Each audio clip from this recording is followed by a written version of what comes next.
Everyone, আসসালামু আলাইকুম। সবাই কেমন আছেন? আশা করি সবাই ভালোই আছেন। আজকে আমি দেখাবো লিচুর পুডিং কিভাবে আপনারা খুবই সহজভাবে বানাবেন। তো চলেন রেসিপিতে যাওয়া যাক। আমি প্রথমে লিচুগুলো সুন্দর করে পরিষ্কার করে ছিলে নিব, বিচিগুলা সরিয়ে। আপনারা দেখতে পারতেছেন এখানে আমি 10-12টার মতন লিচু নিয়েছি। অনেক দিন পরে ভয়েস দিতেছি, আমার চ্যানেলটা নতুন, সবাই সাবস্ক্রাইব করে দিবেন।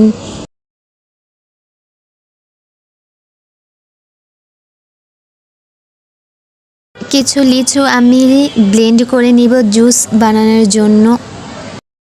আপনাদের সুবিধার জন্য আমি আগার আগার পাউডারটাও দিয়ে দিলাম, কোন আগার আগার পাউডারটা আমি ব্যবহার করি। পরে আমি ঠান্ডা পানি নিয়ে নিব, এখানে সামান্য পরিমাণ চিনি দিব, যে যতটা আমরা চিনি খেতে পছন্দ করি। পরে আমরা আগার আগার পানিটা দিয়ে দিব। আমরা প্রথমেই চুলায় এটা বসাবো না, ঠান্ডা পানির মধ্যে আমরা আগার আগার পাউডারটা মিশিয়ে নিব, না হলে দলা পেকে যাবে। আগার আগার পাউডারটা মিশানোর পরে এখানে যে আমরা লিচুর জুসটা ব্লেন্ড করে রেখেছিলাম ওইটা আমরা এটার সাথে সুন্দর করে মিশিয়ে নিব।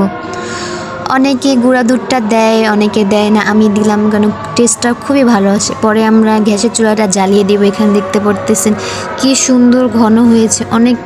অনেকে অনেক রকমের আগার আগার পাউডার ব্যবহার করে, বাট আমি এটা ব্যবহার করি। এটা দেখতেই পারতেছি সামান্য একটু দেওয়ার কারণে কত ঘন হয়েছে, দেখি কত ইয়ামি লাগতেছে। এখানে আমি সুন্দর করে কিছু লিচু দিয়ে সাজিয়ে নিয়েছি, জন্য পুডিংটা খুবই সুন্দর হয়। এখানে দেখতে পারতেছেন আপনারা। পরে আমি 1 ঘন্টা ফ্রিজে রেখে দেবো এটা জমার জন্য। আমি ফ্রিজ থেকে পুডিংটা বের করে নিয়েছি। আমার পুডিং একটু সামান্য ভেঙে গিয়েছে, কারণ আমি 1 ঘন্টার আগেই বের করে নিয়েছি, ভালো মতন জমতে পারে না।